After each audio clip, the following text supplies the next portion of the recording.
Hey, what's going on, everyone? It's Kyle Henderson, BamaInsider.com. Today, I'm joined by Chris Clark, GamecockCentral.com. What's going on, Chris? How you been, man? I'm doing well, Kyle. Appreciate you having me on today. Yeah, excited to have you on and excited to finally have some SEC football to talk about. Enough of the Duke, enough of the New Mexico states of the world. I mean, it's time to get into the SEC football.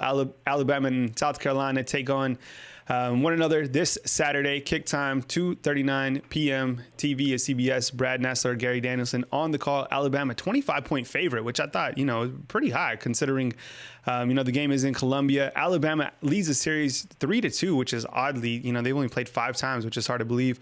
But the last time they played was in 2010 when South Carolina defeated Alabama 35-21 behind the heroics of Steven Garcia, who completely balled out. Let's first play that clip from Saban from yesterday, and then we'll kind of dive into what you remember from that 2010 game. Here's Saban. What do you remember from the 2010 game against South Carolina? And do you ever use that game as an example to other teams of, staying on the process and that season in general, actually? What year are we in now? 2019. So most of our guys were in grade school, when that happened. But what I remember from it, is we got the lining kicked out of our britches. I don't know if you know what that means, but that means you get your butt kicked so bad you got no seam in the back of your pants. Yeah, I remember that. But I'll ask the players today if when they were in 6th grade, do they remember it? But we'll see. And if they don't remember it, I don't know how it motivates them, but I know this is a tough place to play, and we got a lot of respect for the team that we're playing. And I think that the players on our team need to have the proper respect in terms of what they need to do to prepare to play a good team like this. All right, Chris, that was Saban with the, kicking of the britches comment, and I thought that was a good soundbite, of course.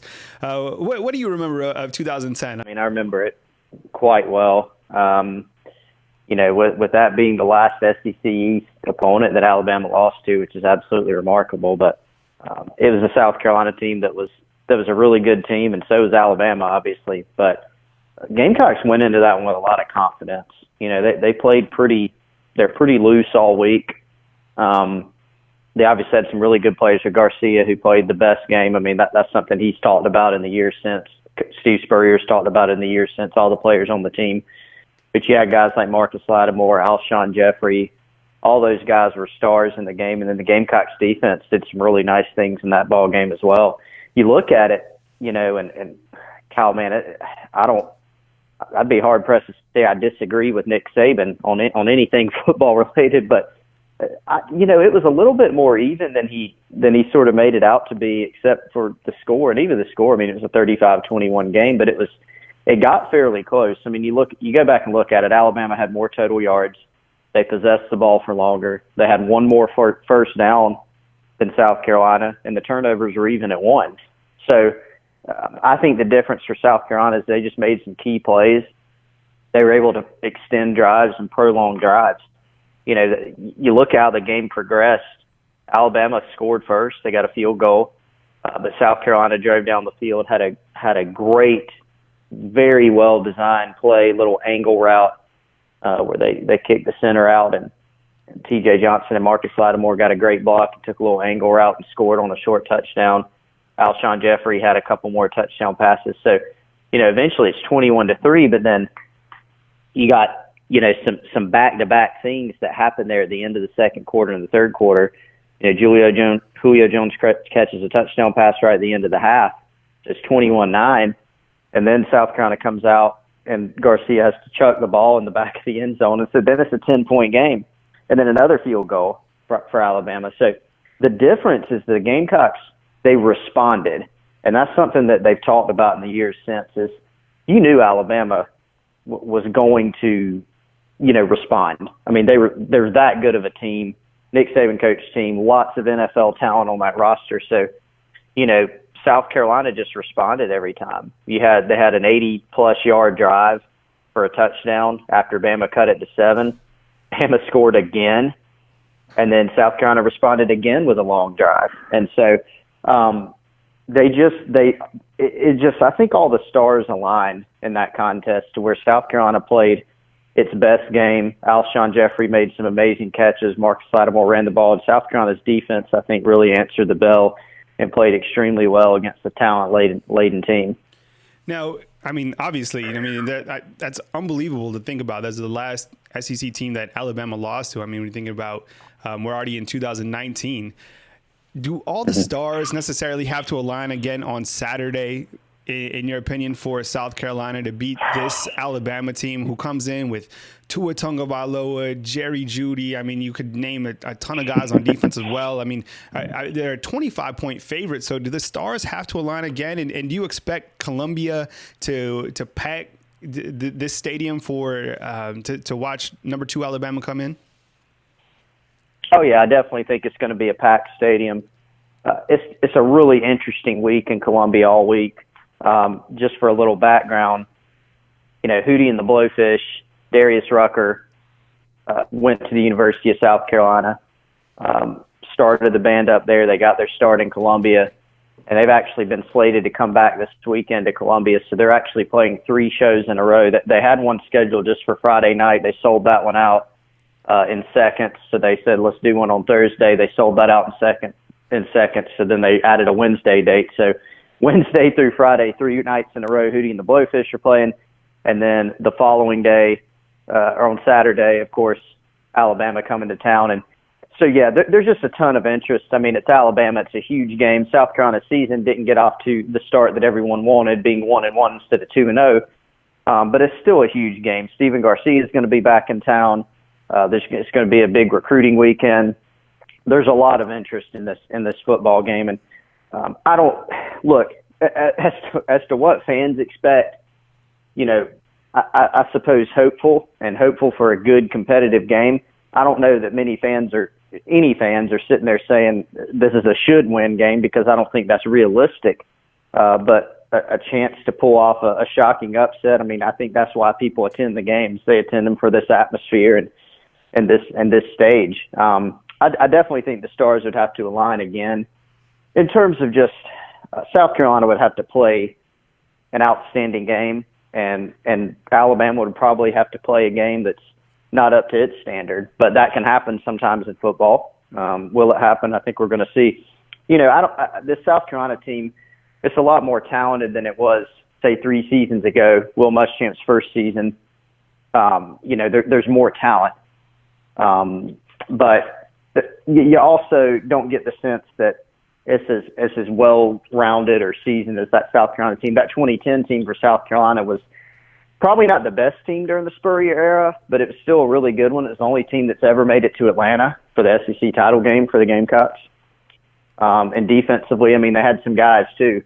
And this Alabama team, I think you could definitely say offensively it's more dynamic than that team in 2010. And that was a really good offensive and defensive football team. But, you named them, Kyle. I mean, Jerry Jeudy, Jalen Waddle, Devontae Smith, Henry Ruggs, the backs that they have, Tua. I mean, it's just a really good group. So South Carolina is going to have their hands full in all aspects of the game, no doubt. Here are Nick Saban's comments from his Monday press conference regarding South Carolina, kind of his early take. And you mentioned it's going to be a very difficult environment. He also has a lot of respect for the freshman at quarterback, and we'll talk about him in just a second. Here's Saban talking about South Carolina. We certainly look forward to the SEC opener, this week. Will Muschamp has done an outstanding job of building a very, very good program in South Carolina. They had a successful season a year ago. They're a very well-coached team in every phase of the game. Their guys play hard.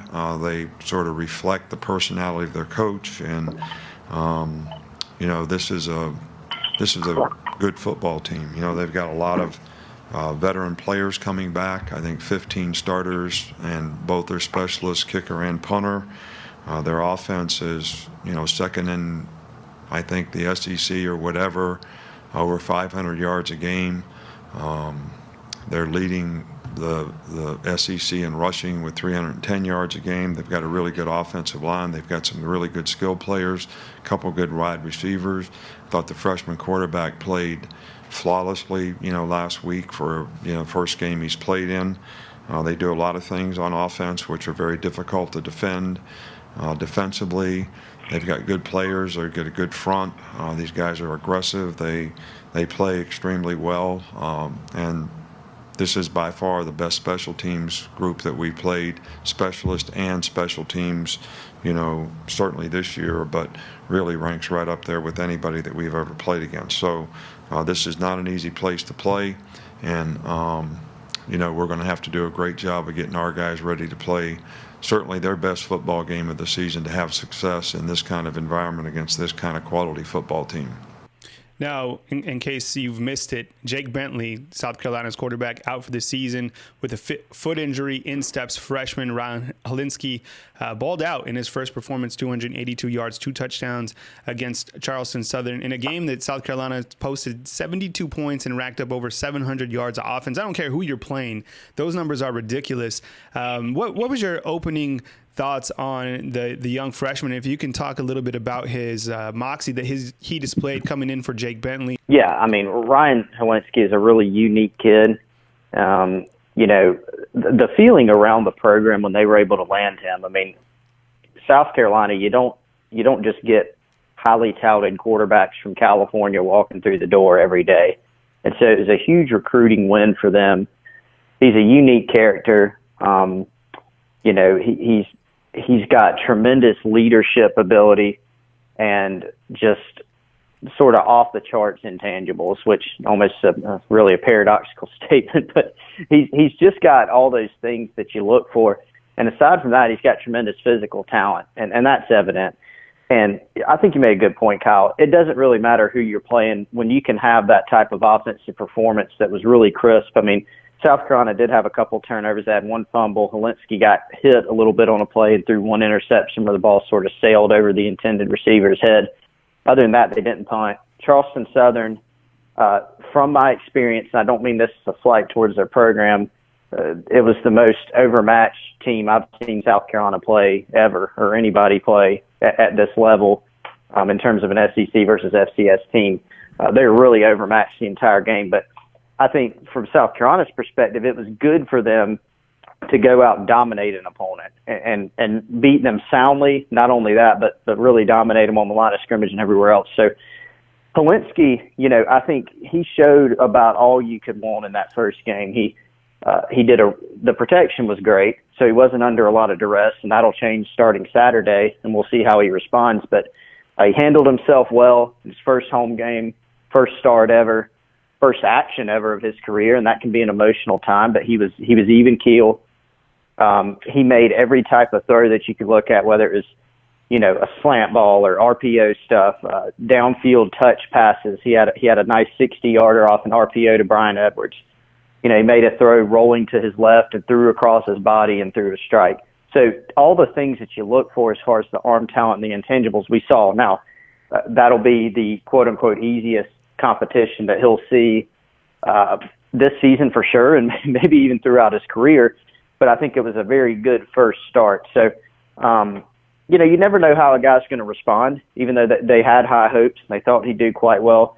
He definitely showed himself to be just that. And really, a lot of what South Carolina was missing week one, was defensively they didn't play well, but at the quarterback position, honestly, they missed some throws that they needed. Missed open guys or didn't hit guys in stride. Holinsky was for the most part accurate with the football all day, and that's what they'll need going forward. Can you talk about the two running backs for South Carolina? It really stood out to me coming into this game. And Kevin Harris, Denson, 265 yards last week, 4 touchdowns, as Saban said. Leading the SEC in rushing. They're two big, imposing running backs. Can you talk about what they bring to the table from just a physicality standpoint? Sure. And, interestingly, Kyle, those two guys had, you could say the best performances of that Charleston Southern game. That's South Carolina's number 3 and 4 back, going into this season. The first two guys are, starters, Rico Dowdle and graduate transfer Tavian Feaster, the 1 and 2 guys entering the North Carolina game and last week. But obviously they were able to sort of sit those guys for a while and give the other ones some carries. Kevin Harris saw his first action. I mean, his first carry of his career, he lined up as a fullback and got a 4th and 1. And then he ended up having a tremendous day. I mean, he was in 7 snaps. He carried the ball 6 times, had 3 touchdowns, and had 147, I believe, yards. So hard to do much better than that, regardless of the competition. And Mon Denson did a nice job too. So South Carolina, that was a huge point of emphasis for them this year. How much better could they be in the run game? They're a little up and down against North Carolina. Some of that offensively, they just didn't have a great game in that contest period. They didn't have a great game in any facet of the game, really, except maybe special teams. But to have a few backs that they feel good about, the competition's going to be, just ratcheted up in a big way going forward from what we saw last week. They dominated the line of scrimmage against Charleston Southern. They made some guys miss. But I think a lot of the things that they've wanted to see from the running back group, they've seen. Last season, South Carolina's backs only broke 53 tackles all year. And this season, through 2 games, it's been 22. So they're close to the halfway mark through 2 games of what they did last season. And no matter the competition level, that's good. So that's going to be a huge key. If they're going to have any level of success against Alabama, they got to be able to run the football some. I have questions about whether they'll be able to do that. But they've done a nicer job through the first couple games. Rico Dowdle has looked quite good. He's healthy. He's been aggressive. He's run through contact. And Denson and Harris are a couple of big guys who can run through contact. And Feaster has long speed and can catch the ball really well out of the backfield. So they've got some. I think they feel pretty good about that group, and it's an experienced group aside from Harris, who's a freshman.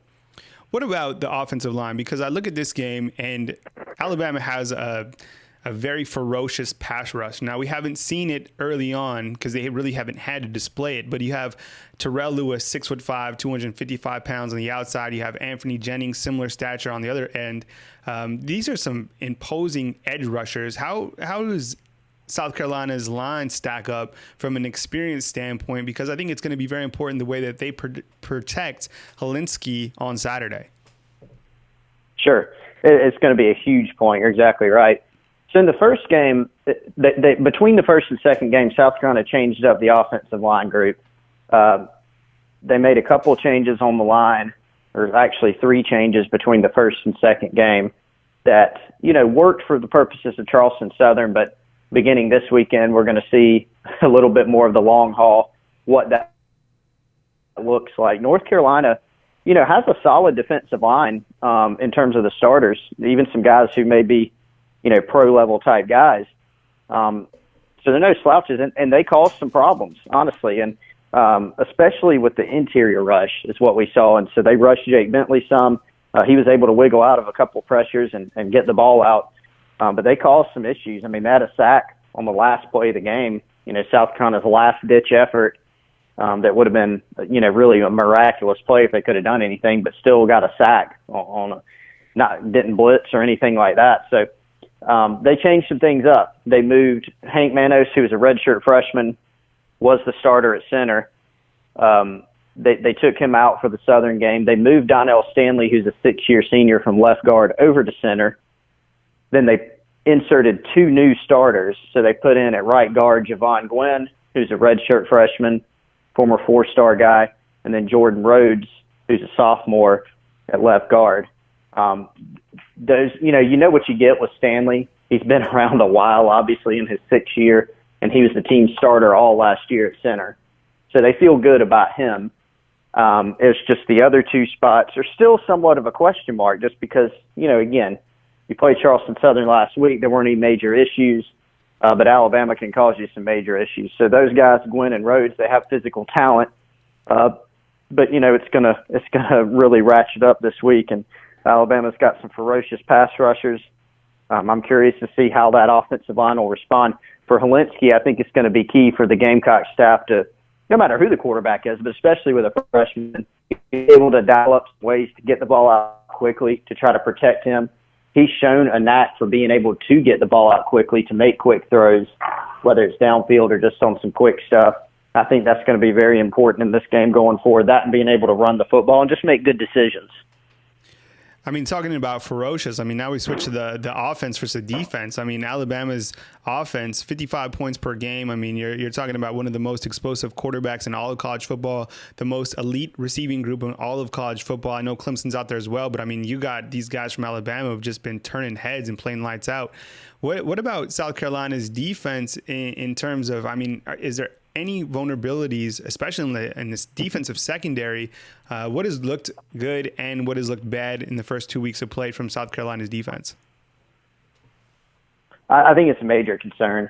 What I've always said about this game, Kyle, since we've been sort of looking at it from the offseason until now, is this Alabama team would give anybody fits, even the elite teams in college football, because that's what they are. They're elite. So if you've got any holes, they're going to exploit them. So, yeah, I mean, there are definitely some major question marks. I mean, South Carolina played great in all facets of the game last week, and to some degree that's to be expected. They really did play great. It was a good thing that they didn't have any major issues against a bad football team.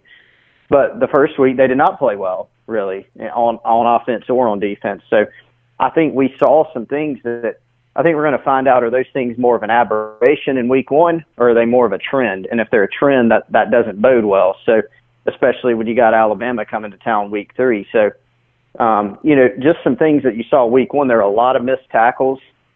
So can they correct those things? They felt better about just positioning, bringing your feet, things like that. They felt better about that second week, but you can talk about that, and then you get Jerry Jeudy out in space. He can put you on skates. So can Jalen Waddle and all those other guys. So that's an issue. They had trouble. There were a couple deep balls that North Carolina's quarterback, Sam Howell, made some great throws on. We know Tua can deliver those types of things, accuracy on deep balls, getting the ball out into space quickly, and they can run the football. So I think tackling has been an issue. They lost contain, they lost the edge, misfit some runs in the first week. There's really only one of those last week. But if you do those things against Alabama, they'll make you pay too. So just from my eyes, just eye test, I think the first couple weeks, just space play with Bama's receivers on the linebackers or even downfield on some balls. I think there's still some vulnerabilities there that would be there against any team. But I think especially with what we've seen from South Carolina, there's some questions there. Now, as we round out the show, things don't get easier for South Carolina moving forward. You got Alabama, then still on the schedule, you got Missouri, Kentucky, Georgia, Florida, Texas A&M, and then you guys host Clemson. So talk about the most dangerous, the toughest schedule in all of college football. Things are really just getting started with Alabama. Yeah, I mean, Alabama, in my mind, is the toughest game of all of them, even though it's at home. Just because of what they bring defensively, the talent they have, the speed. And I think offensively, it's the most dynamic team, maybe one of the most dynamic teams. I think you look at the dynamics, I think Alabama and Clemson are the top two there. You could sort of argue one or the other. I think defensively, Georgia and Alabama may be the toughest two. But it's an extremely difficult schedule. Missouri struggled in week 1, looked a lot better week 2. They can cause some issues. It's traditionally been a tough game. Tennessee's looked very bad the first 2 weeks, but if they get it figured out a little bit, and South Carolina still has to go on the road. Kentucky's beat South Carolina 5 years in a row. They've also lost their starting quarterback from the season, but Gamecocks get them at home and have to break through there. Clemson's one that South Carolina's trying to break a long losing streak to, and Clemson's at the top of college football along with Alabama and Georgia. So it's extremely difficult, and that's why I think in some people's minds that first week, the loss to North Carolina was so difficult to swallow because it's sort of looked at as a must-win. To get through this schedule you had to win the most winnable games, and that was one of them. And there's just not many of them on the schedule where you look at it and objectively go, okay, that's a should win. North Carolina was one of those. There's a bunch of toss-up games on the schedule and a bunch of games that South Carolina will not be favored in, where they're going to have to score an upset or two to try to make some noise. And so they'll try to do that Saturday. It's going to be a very, very tall order with one of the nation's best teams coming in, but they're going to try to give it a run and see if they can pull off a shocker. Hey, Chris, I sincerely appreciate you jumping on. That's Chris Clark, GamecockCentral.com, Alabama and South Carolina, 2:39 on Saturday. Kick time on TV, CBS, Brad Nessler, Gary Danielson on The Call. Alabama favored by 25 points. Catch all the coverage back at BamaInsider.com. Hey, Chris, thank you so much for joining us. We sincerely appreciate it.